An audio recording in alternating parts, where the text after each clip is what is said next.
Hey there, it's me Eden. Welcome to Crossdressing Adventure Stories. Today I'm going to share with you cross-dressing adventure story called Wife Hypnotized Husband to Wear Women's Dresses, Part 6. So, if you're new to the channel, then please consider subscribing and be a part of our inclusive community. He escorted them both to the front door, then left them and went into his study. He locked the door behind him. Gloria apologized for her husband, saying that he was a little cranky these days now that he had to wear dresses, but he'd get used to it eventually. A few minutes later she knocked on the door of his study. "Honey, I've got your dress. How about taking off Gladys's dress so I can return it? I know how pretty it is, but it doesn't really belong to you."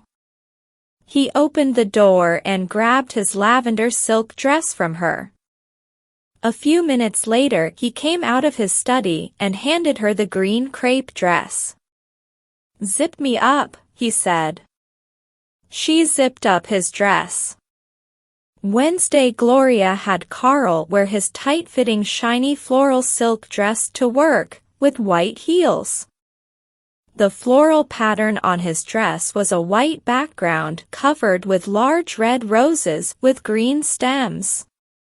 His dress had a high ruched neck and long sleeves, and it was fitted with just a bit of spandex for a nice fit.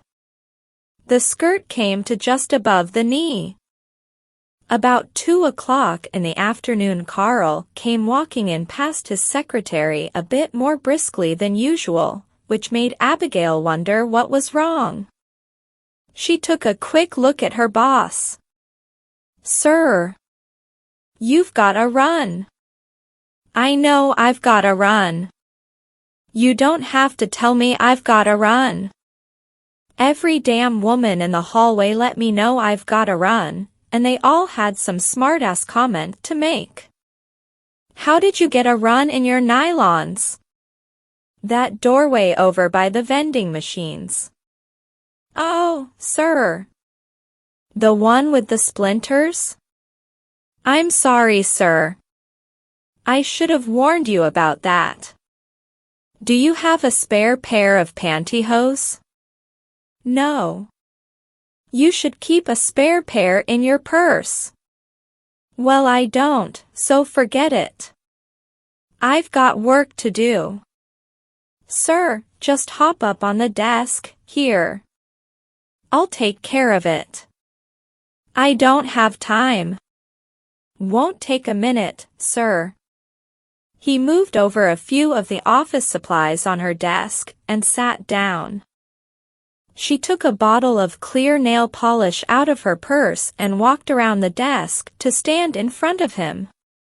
"Could you cross your legs, sir? Is that really necessary? It will make it a little bit easier for me, sir."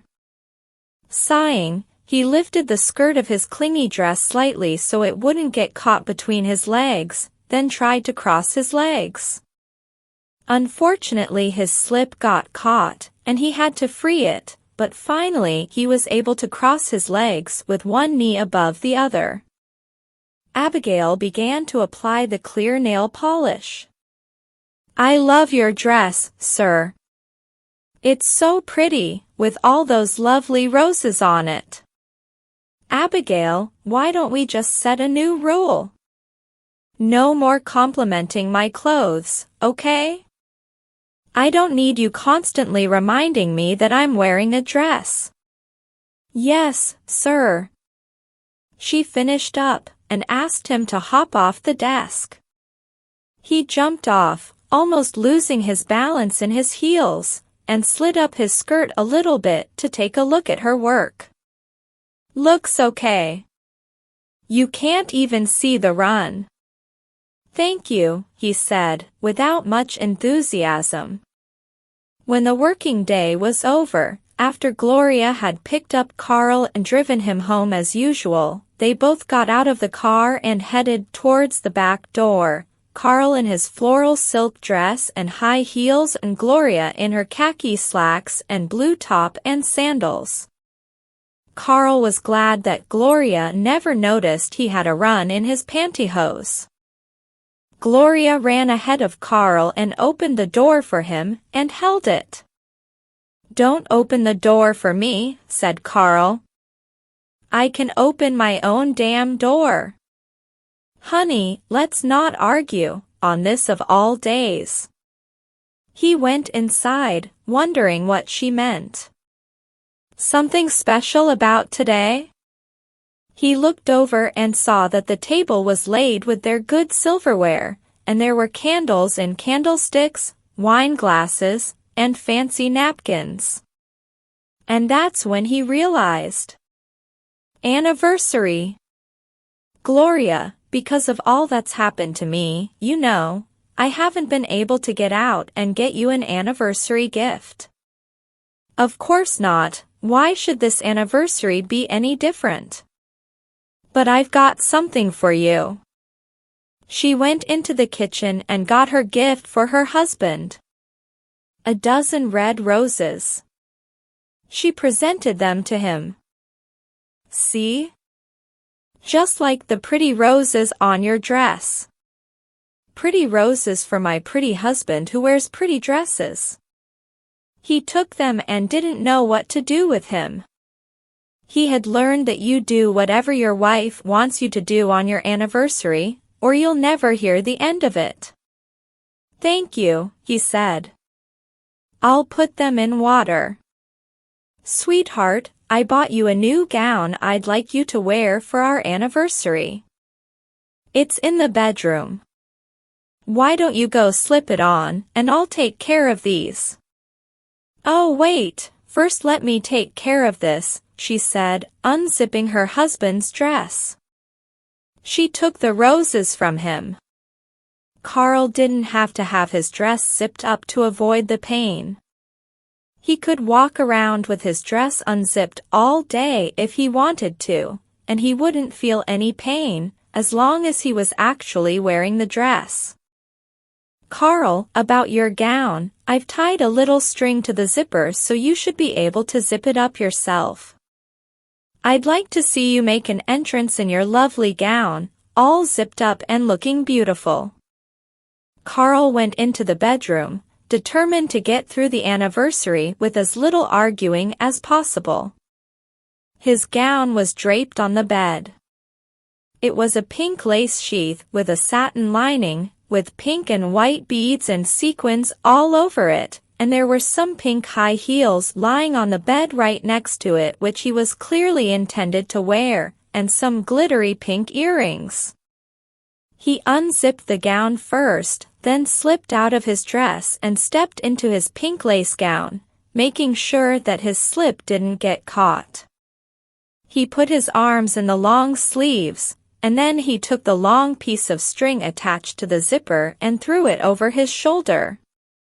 He had no confidence that this would actually work. He thought sure the string would break as he tried to pull it up, but the string held and he was able to zip up his own gown. But there was no way he could ever untie the string by himself. There was pink lace encircling his entire neck, all the way up to his chin, and the high pink lace collar had 2 buttons in back for him to fasten, which he could easily reach. The long lace sleeves clung to his arms as tightly as his pantyhose clung to his legs. He realized his slip was bunched up under his gown, so he pulled up his long skirt a little bit and let it fall, then did it a few more times until he could feel that his slip was hanging properly. He saw that his gown went all the way to the floor, with no slit to make walking easier. He'd have to be careful walking. Even more so than usual. He then took off his white pumps and put on the pink high heels, and he saw that he should have taken care of that first. It was very difficult and awkward lifting up his gown, reaching down to take off one of his heels, letting go of his gown to pick up the other pump he had to put on, placing it on the floor in front of him, lifting up his gown again so he could see what he was doing, placing his foot in the pink high-heeled pump, forcing his foot in as far as it could go, and then letting go of the gown again, bending over as far as he could, and grabbing his high-heeled pump and forcing it the rest of the way on. And then repeating the process for his other foot. All this for a pink pair of pumps that you probably couldn't even see under his gown. All of a sudden, wearing a mid-length dress and putting on high heels seemed easy. He clipped the pink earrings to his ears. He looked at his reflection in the full-length mirror, a middle-aged man in a glittering pink lace gown. "Please, God," he prayed, "I know I haven't been to church in a long while, but please let there be an end to this, soon. I don't know how much longer I can stand it." He could barely breathe in his tight gown. He headed out of the room, taking small steps in the long cylindrical skirt. Before he got out of the bedroom, he thought to himself that she was probably going to surprise him by wearing the same gown that he was wearing. That was actually something that might make him feel slightly better about his horrible situation. And about his wife. But when he got out of the bedroom, she was still in her khaki slacks and blue top. "You look absolutely beautiful. Smile," she said. She held her camera ready to take the picture. He hadn't smiled once since he'd started wearing dresses. He was terrified that if anyone ever saw him smiling for any reason while he was in a dress, they could take it to mean that he likes dressing like a girl. He could just imagine this photo of him smiling in his pink lace gown, being taken out over and over by his wife, shown to innumerable people, and any time he might have the temerity to say that he didn't actually like wearing dresses, out would come the photo once again of him smiling in his pink lace gown. He smiled. She took the picture. She untied the string attached to his zipper. So now he needed her help to take off his gown, meaning that as usual he was at her mercy, and she could help him or not as the mood struck her. She could make him go to work tomorrow in this gown if she wanted to, and there was nothing he could do about it. He was a prisoner in his gown, just the same as he was a prisoner in any of his dresses. But the fact that he was in a tight gown he could barely breathe in, and which so severely restricted his movements, made him feel even more helpless and more trapped. She went into the kitchen and brought back a rose. She had trimmed the stem down very short, and removed the thorns. Without even asking, she put the red rose into his hair, or really, into his wig. She took out her camera again. "Smile," she said. He smiled, and told himself this was the last photograph he was smiling for. She put a new CD on the CD player, playing romantic music at a low volume. She lit the candles and dimmed the lights. Then they both went to the dinner table, and Carl suffered the indignity of Gloria helping him with his chair, mainly because he really did need help in that tight gown. She served the meal. Cocoa vin and asparagus. She'd plainly put in a great deal of work on the meal, and it was very good. He complimented her on her cooking. "Thank you," she said. "You look so lovely by candlelight, in your beautiful gown, with a beautiful rose in your hair. You're such a lovely woman. I'm so glad you're my wife." Carl winced at her words. He didn't want to start an argument, but he thought it might be acceptable to say, very calmly and politely, "Gloria, please don't say that. I'm not a woman.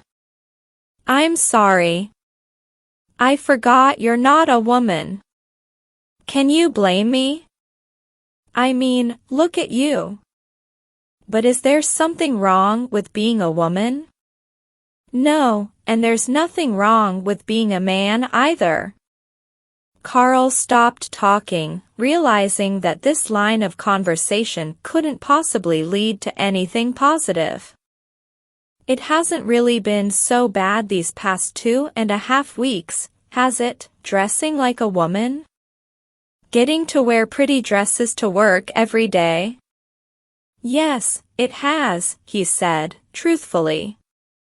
Oh, you can't fool me. You love it. You love wearing a dress. Your eyes probably just lit up with joy when you saw that beautiful evening gown laid out for you. You put on every dress I pick out for you every morning with no complaints.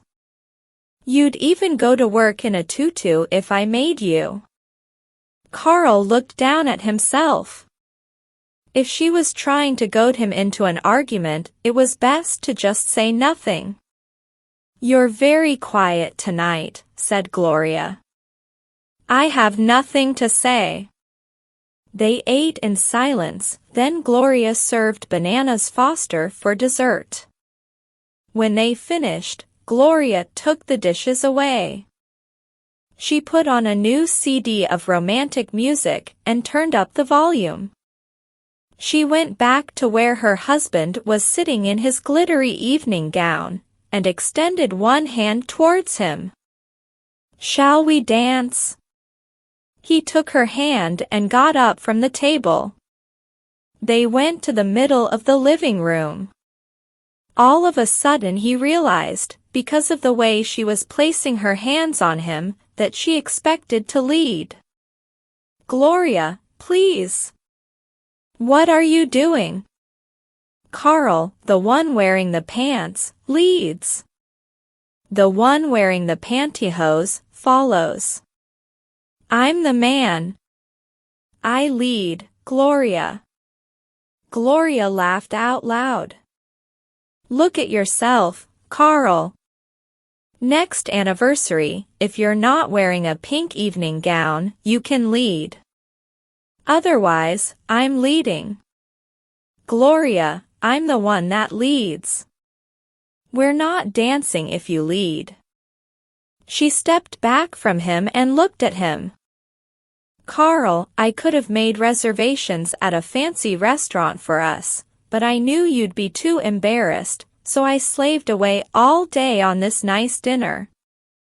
If all that means nothing to you, if the beautiful evening gown I bought you and the flowers I gave you mean nothing, if our marriage and our anniversary mean absolutely nothing to you and you're going to refuse to dance with your wife on our anniversary, then fine, go ahead and sit down and watch TV or something, and I'll wash the dishes and never ask anything of you ever again.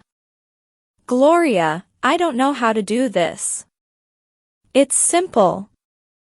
Do what I do, only backwards. I put a foot forward, you put a foot backward. Simple.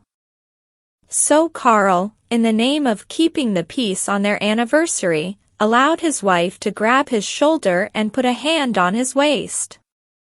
She slid her right foot forward, and he lifted his left foot up and tried to put it down behind him.